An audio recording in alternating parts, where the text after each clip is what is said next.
Tell me, what is time to the dead and dreaming anyway? The last second before the water floods into your lungs. The very last instant before it tears them apart. In your mind, it could be an eternity. A self-created sanctuary built from nothing but your wishes. Interesting thought. The thing about the last moment that lasts forever. We are part of an eternal loop, a cycle, and our cycle is approaching its end.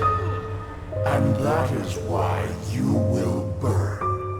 All of you. The cleansing will happen, and there's nothing you can do to stop it. So, you are the prodigy everyone is talking about. Kirash. Phasmalism. I didn't know you could do that. I'm here on Enderal because I'm looking for someone who left my life a while ago. And some of the things she said in that letter, they scared me. As though I was watching her walk towards an abyss, and wasn't able to stop her. The salt corrodes your skin, and the water filling your lungs is cold. But you still haven't found it, child, have you? Hollow words. Deep inside, you know your responsibility. There is something inside my head, Saira. Most of the time it sleeps, but there are situations in which it wakes up. Mostly when something atrocious happens or has happened. Travel the memories of a dead Pyrean? I'd do that for free. No, please. I don't want any of this. No one wants any of this. You have what you came for, and the rest is up to you. Even though I doubt it will make much of a difference. Yesterday, we received word from one of our outposts in Duneville. One of the fishermen there saw warships anchoring on an island some miles from shore. And they bear the Ceremonies flag. You amuse us, you know. Because nothing is more entertaining than a harvest which fights back.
Finally, come with me.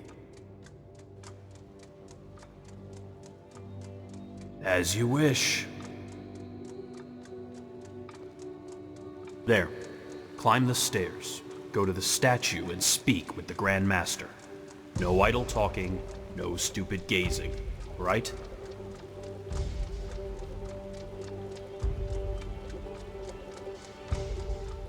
Very well. The entire third and fourth sigils are gathered in there, so show some respect. And now, walk blessed, sister.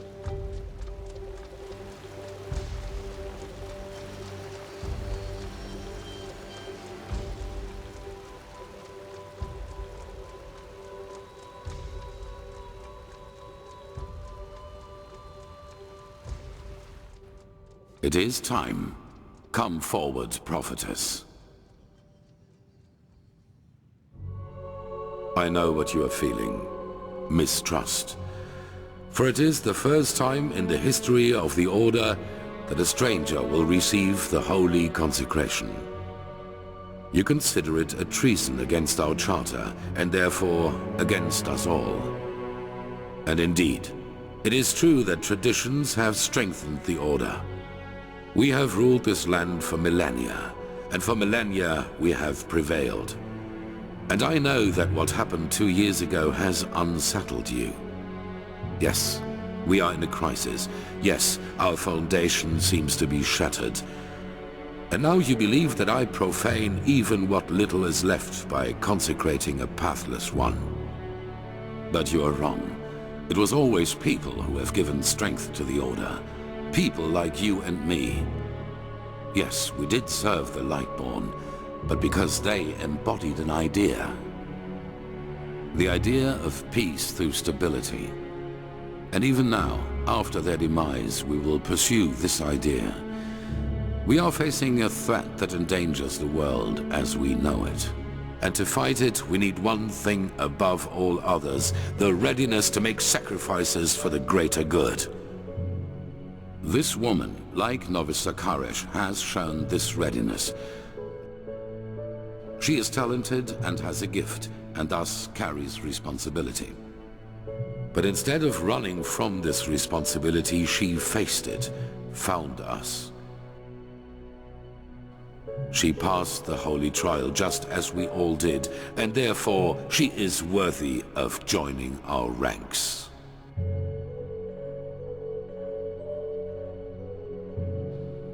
Consecrated ones, repeat my words.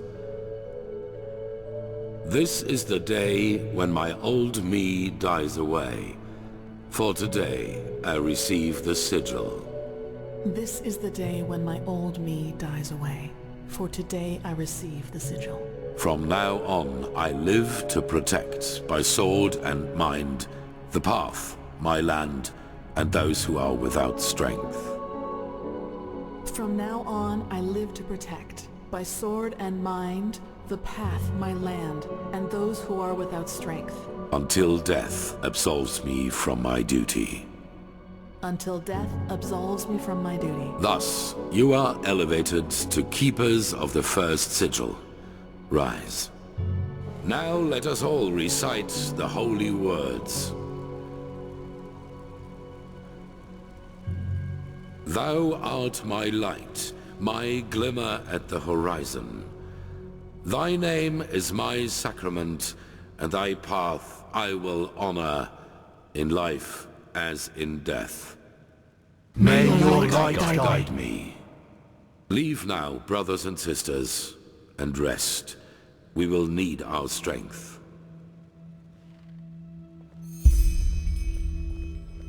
Go and get your armor at the temple's forge. After that, meet me in the Emporium. There's news.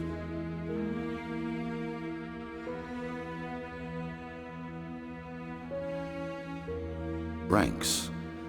After a novice has passed the trial, he is raised into the first sigil, and over the course of years, if he proves to be worthy, into higher ranks, up to the fourth sigil, which is held by the Truchessa and the Grandmaster, me.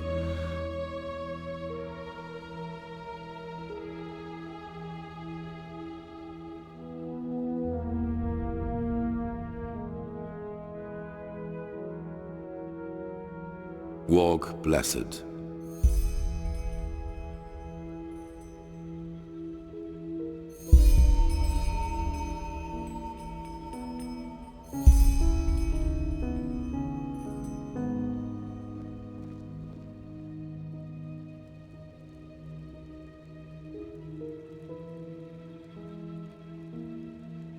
And that's it. It feels strange.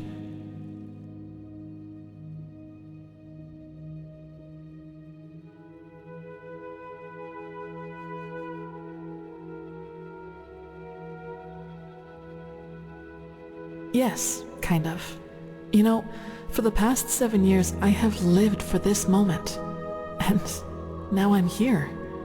It's peculiar. Anyhow, let's talk when there's something new to talk about. Walk blessed, sister.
So, you actually made it, Prodigy. Congratulations. Even though I'm not sure everyone is as glad about that as the Grand Master.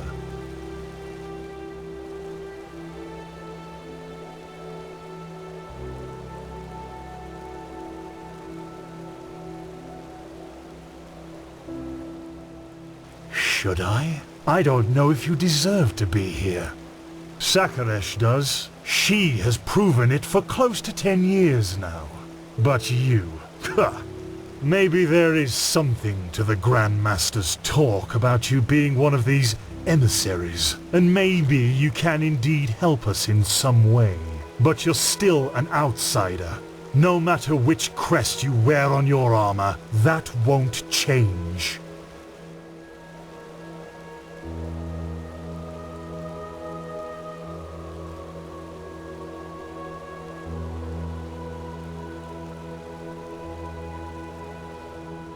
Well, I suppose you could say that, yes. Natara, Tealor and I passed our novitiate together.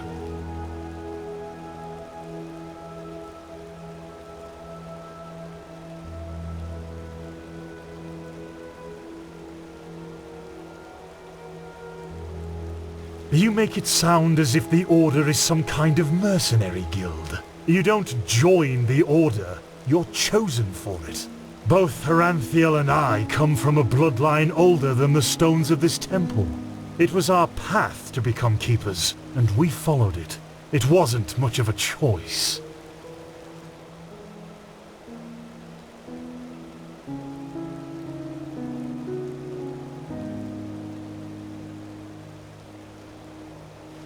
That's a different story, and not one for today.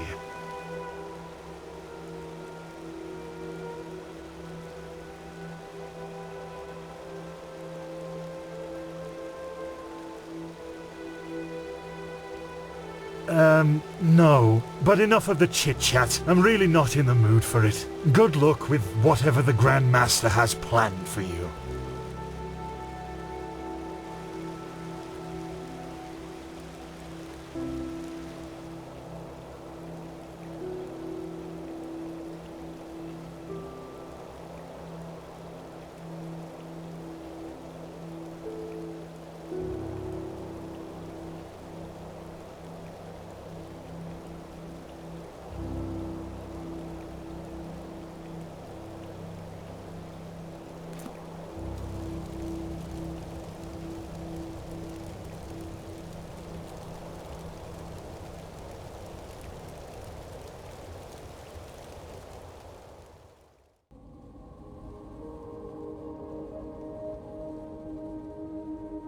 Well, well, Naya, isn't that a sight? Yes, The one they all talk about has come to visit us. Greetings, prophetess. I'm Yuslan Sharim, and, as you might know already, one of the ever-renowned Ceremonies mages around here. What's your name? An unusual name for a half-Eterna, but a good one, nevertheless. But anyway, what brings you to me? Do you need anything specific, or do you just want to talk?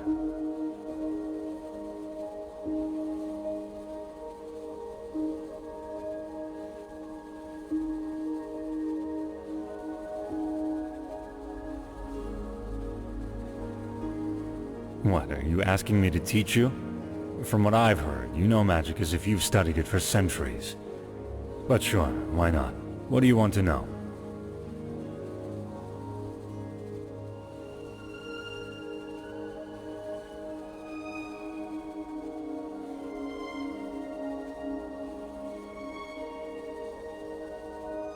Ah, elementarism. If Sinistra is a Scaragian dagger, and thaumaturgy is a solid broadsword, then elementarism is a giant, two-handed warhammer. A good elementarist is able to realize eventualities in which the air around him suddenly bursts into flame, or channel lightning from the sky. A very aggressive and powerful school, as you can imagine. Most arcanists favor it above others.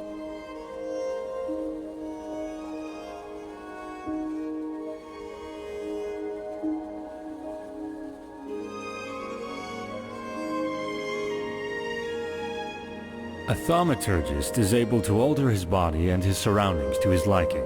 In practice, that means he can, for example, create magical wards between his fingertips, or send bursts of telekinetic energy towards his foes. He can also boost his own bodily capabilities, and even go as far as healing his own wounds, even though that is to be done with caution, since it strains the mind quite a lot. A very noble school, you see, but also very limited.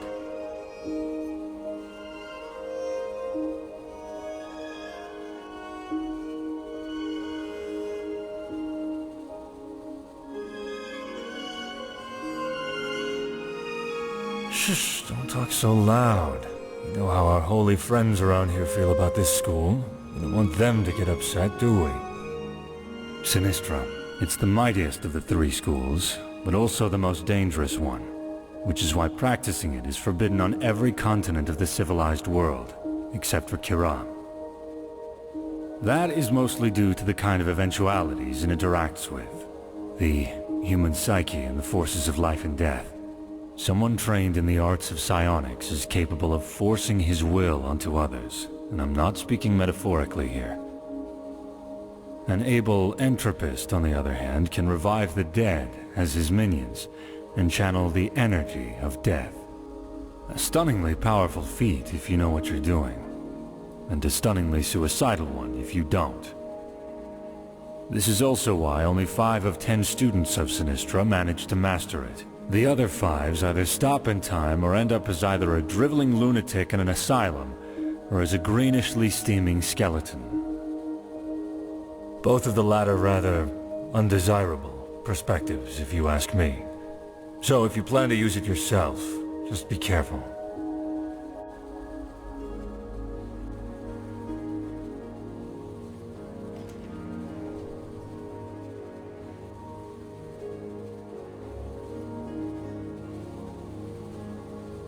Well observed. I'm a child of the sand, a vassal of the Golden Queen, or whichever other nickname these idiotic people around here have for us.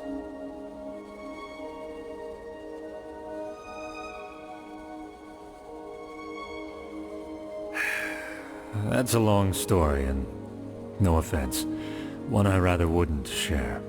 I'm not a friend of wearing my heart on the sleeve. Suffice to say that I, as most of the Order, have had bad experiences with the reign of the Lightborn. Didn't we, Naya?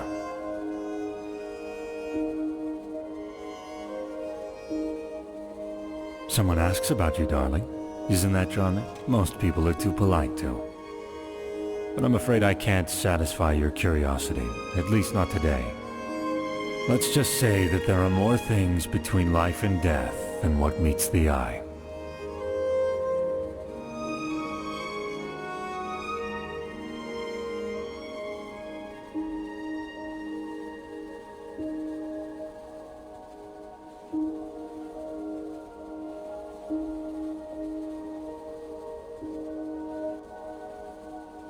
Well, I haven't been there in over 20 years, but I'll do my best. What do you want to know?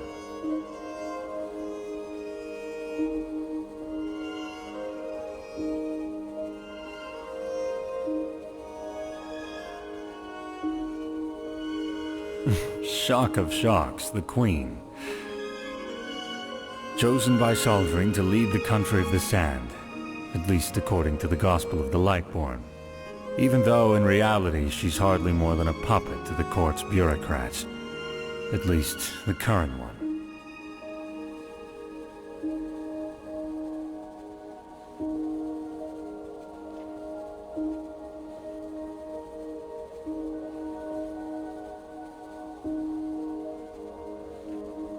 Well, probably that in Kira, freedom of thought and philosophy play a much bigger role as opposed to most other countries of the civilized world. Still not big enough, if you ask me, but a lot more compared to this place.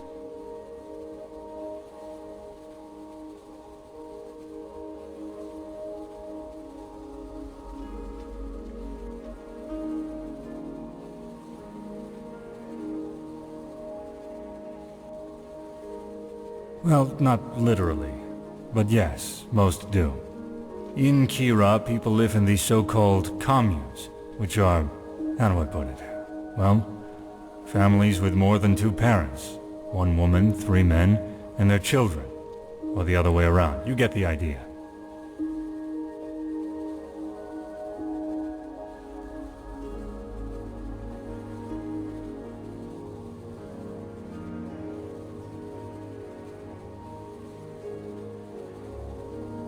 Or 1 man, 2 women, or 1 man, 2 men. Not all the communes are the same, you know. It's just that the idea of eternal togetherness and possessiveness isn't a part of Khuranian culture. If you love someone, you do. And if you love another person too, that's not a problem either. I myself have always lived rather traditionally in that regard. But as strange as this might sound to you, the communes actually work quite well. Less drama, I suppose.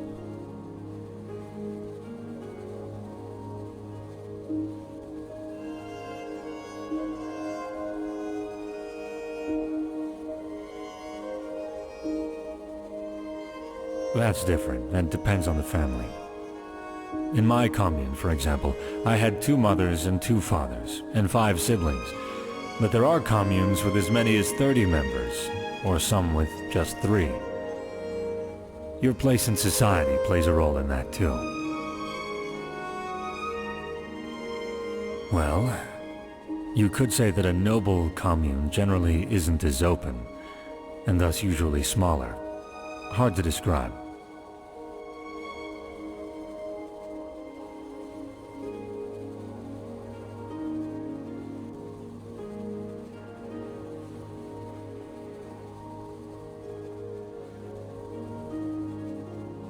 Indeed.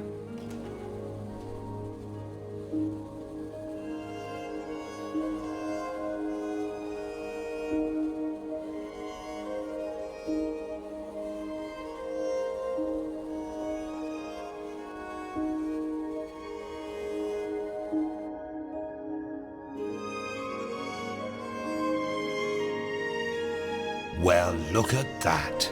You've actually survived the pointless test. Let's hope those ignorant fools will treat you with more respect than us heretics, although I truly doubt it.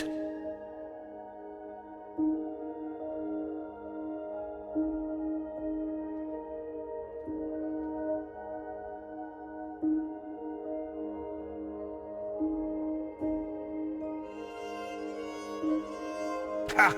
We'd be a pretty pathetic order if that was all of us, wouldn't we? No, only a handful of us came here. Let's just say the others weren't as thrilled by the idea of joining forces with our arch-enemies. Especially if it's just to fight some phantasm, as they put it.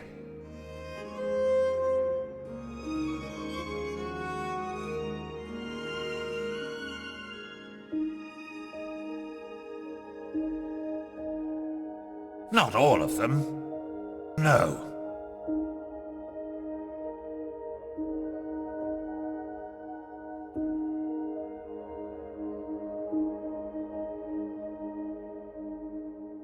Most did, but they didn't connect the dots. Or, which is more likely, didn't want to. And yes, I am frustrated to see that much ignorance in our own ranks. But those who matter are here. That's important.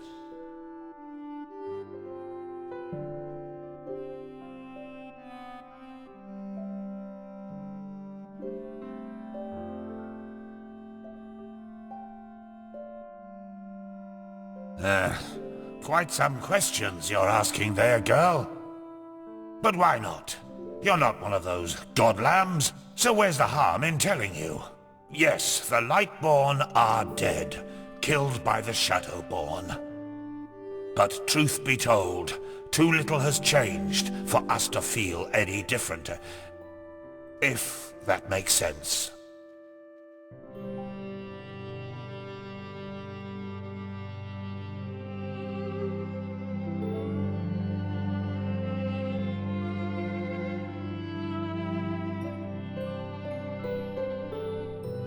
Yes, but that's because the Lightborn have left a power vacuum, and everybody feels obliged to fill it himself. Plus, there's the cycle, which seems to drive people into violence. I'm talking about grand-scale changes, such as in the way we think. To know that gods can be killed, that there is no other power in life than life itself. That has to do something with people, doesn't it? Well, bullshit. Just look around Enderal. The most religious country of all. And yet, people act as if nothing has happened. All it needs is some fancily dressed up clergyman to tell them that the rumors are false. And they swallow it like mulled wine and go on about their business. It's depressing.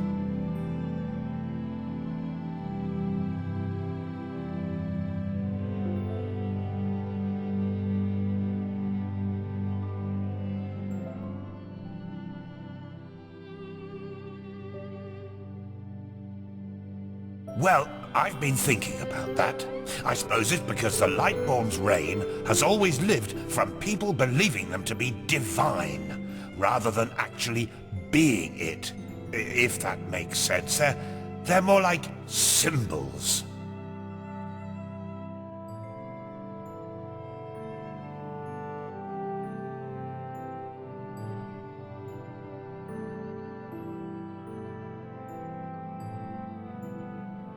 Regret?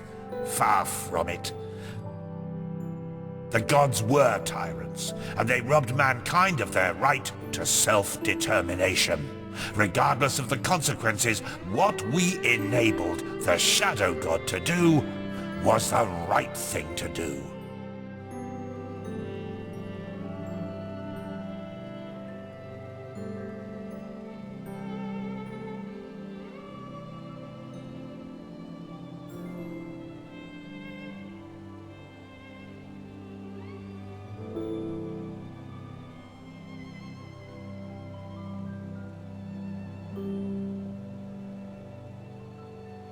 Not much. We haven't yet heard from the keepers old Aranthiel sent overseas, but their armory and weapons seem to belong to an order of mercenaries who normally operate in Nerem or Kira. We'll see.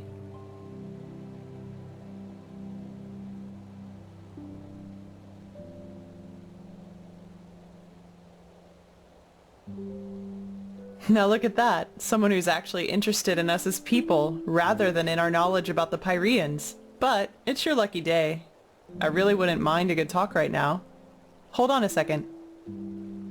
Arizalian Brandy. Vintage 8214. What do you say? A glass and a good talk? There are a couple of things I wanted to ask you anyway.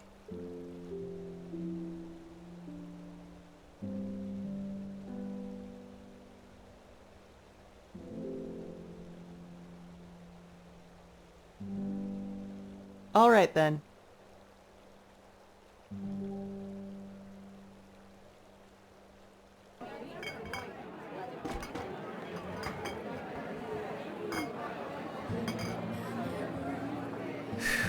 When I hear you say that, I don't regret for a second that I never came back to Ostian.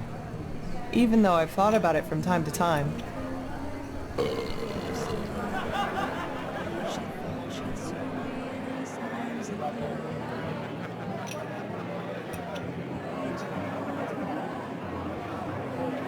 The best wine in all of Enderal. Wow! Finally, someone who says it up front. Yeah, I've got some Scarag blood in me, though comparably little in regards to how much it shows. My grandfather, he used to serve in the South Realms Marines, and one day they captured a ship of Scarag raiders, some of them women. Stories say he fell in love with one of them, and yeah, you can connect the dots. But to answer your original question, yes, I'm from Ostian. Though we fled the city around 10 years ago. The right choice, as I probably don't need to tell you. The temple was always a bunch of fanatical fuckheads, but that bastard High Priest Janus gave the word butcher an entirely new meaning.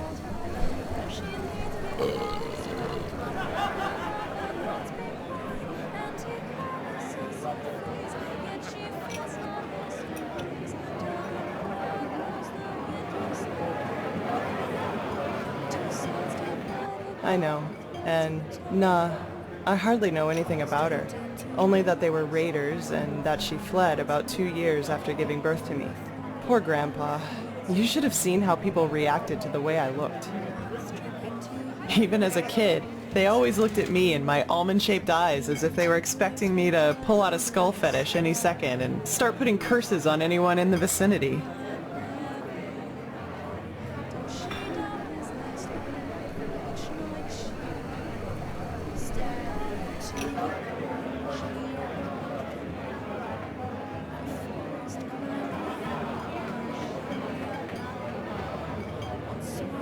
True words. Warriors of the Creator. War against the infidels. The Creator's children don't even sugarcoat how radical their faith is anymore. And still, so many people join their ranks. It's fucking insane. But then again, I guess that's religion for you. Don't think for yourself anymore. Let someone else do it for you. At least it was for my brother.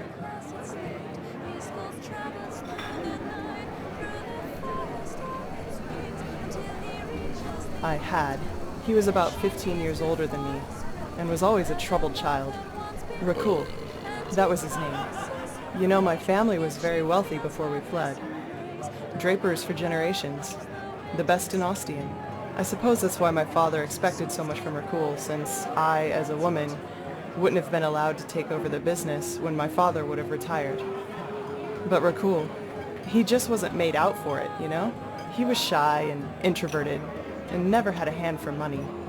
I can't remember how often Father told him that he was a disgrace to the family.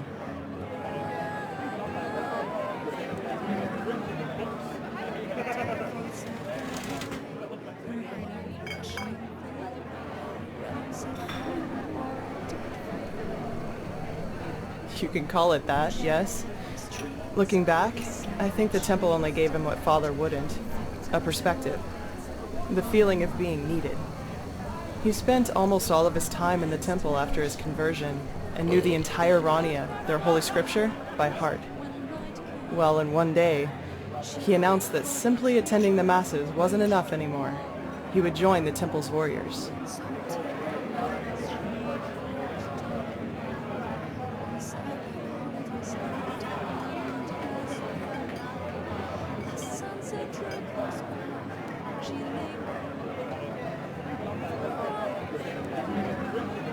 Damn right. That's what these bastards do. They exploit the vulnerability of people like him and indoctrinate them with their fucking bullshit. And once that's done, they send them to fight for their holy causes. In other words, their own interests, like pawns on a chessboard. And if they die, then they call it a fucking honor. I'm sorry, my dame. Your youngest son just died. But don't worry, he's in a better place now, eating grapes and drinking honey. What solace, isn't it?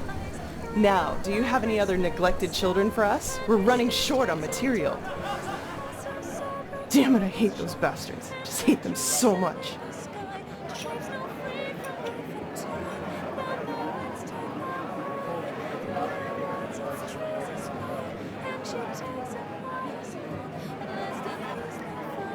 He was slaughtered, hacked into pieces by Chancellor Baratheon's cavalry.